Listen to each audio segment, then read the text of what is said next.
Bismillahirrahmanirrahim. Assalamu alaikum student. How are you? I am your Sir Jawad.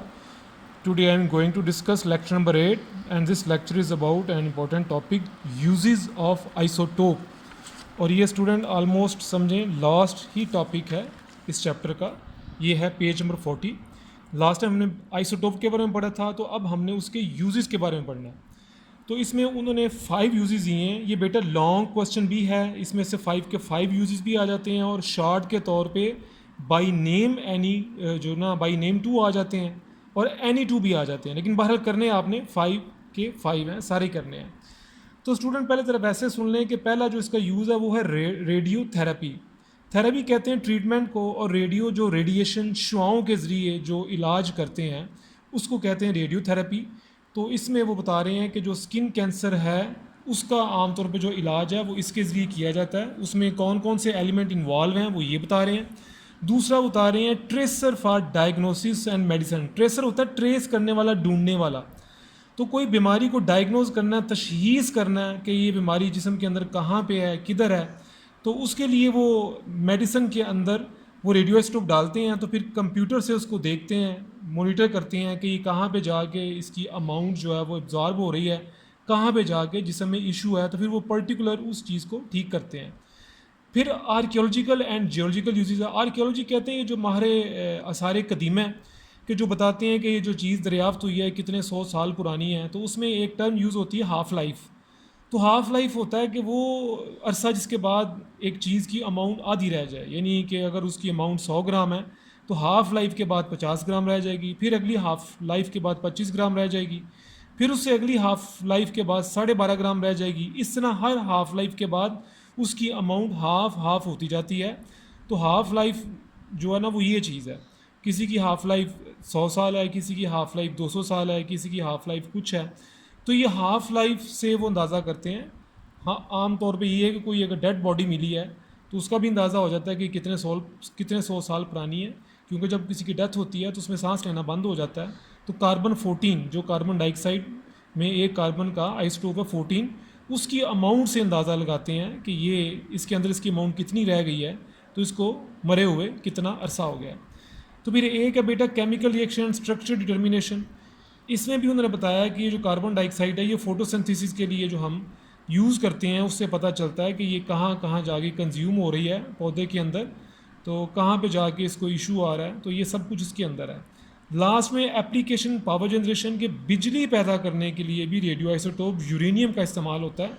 उसको fire करते हैं तो neutron के साथ, तो वो आगे से टूट के 2 नए एलिमेंट बेरिलियम और क्रिप्टॉन में चेंज हो जाता है. साथ में न्यूट्रॉन निकलते हैं, एनर्जी निकलती है और ये एनर्जी बिजली पैदा करने में इस्तेमाल होती है. तो स्टूडेंट आए पहले तरह इसकी रीडिंग कर लें.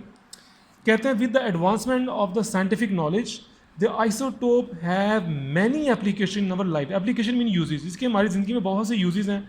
Following are the major fields in which isotopes have vast application. ये वो शोबे हैं जिनके अंदर इसका बहुत ज़्यादा इस्तेमाल है. पहले radiotherapy, treatment of cancer.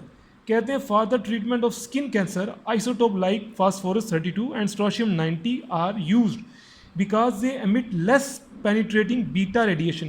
Penetration होता है किसी शुआ का जिस्म के अंदर घुस जाना. तो जितनी उसकी पेनिट्रेशन पावर कम होगी उतना वो बाहर तक ही रहेगी, जिस्म के ज़्यादा अंदर नहीं जाएगी.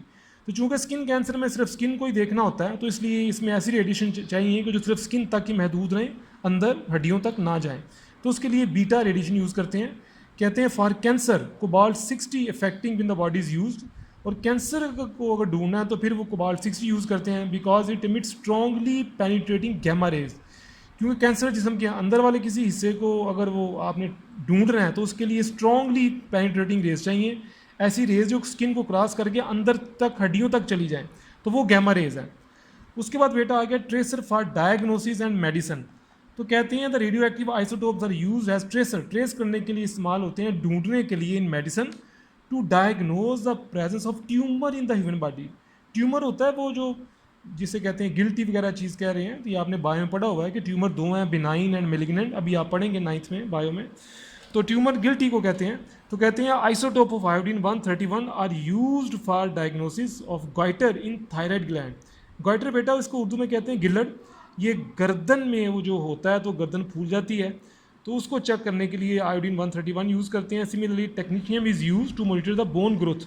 तो हड्डी अगर टूटी हो तो बाद में वो चेक करना होता है कि हड्डी कितनी दोबारा बढ़ी है, वो कवर कितना उसने किया है, उसको गैप कवर कर लिया है कि नहीं किया, तो उसके लिए वो टेक्नीशियम यूज़ करते हैं इसकी हड्डी की ग्रोथ को चेक करने के लिए। फिर बेटा आ गया archaeological and geological uses. The radio active isotopes are use to estimate the age of fossil. Fossil होते हैं जो सदियों पुराने जानवरों के बाकियात हैं, उनको चेक करने के लिए, like dead plants and animals and stones, पत्थर भी। The age determination of very old object, बहुत सी पुरानी चीज़ों की जो एज है, based on the half life the radio active isotope is use called radio active isotope dating. Dating होता है उसकी एज का बताना। An important method for the determination of old carbon containing object, carbon रखने वाली जो पुरानी चीज़ें हैं उनकी उम्र का अंदाज़ा करने के लिए होता है by measuring the radio activity of carbon 14 in them is called radio carbon dating और सिंपली कार्बन डेटिंग। यानी जिन चीज़ों में कार्बन मौजूद है जानदारों के अंदर, उनकी उम्र का अंदाज़ा लगाने के लिए वो जो हाफ लाइफ वाला मेथड इस्तेमाल होता है कि कार्बन की एक हाफ लाइफ है तो वो उसके अंदर कितनी कार्बन रह गई है, तो कितनी हाफ लाइफ गुजर गई हैं, उससे अंदाज़ा होता है कि वो जो है जानदार जो था कभी अब उसको डेड हुए कितना अर्सा हो गया। तो chemical reaction structure determination, structure के बारे में डिटर्मिन करना, मालूम करना।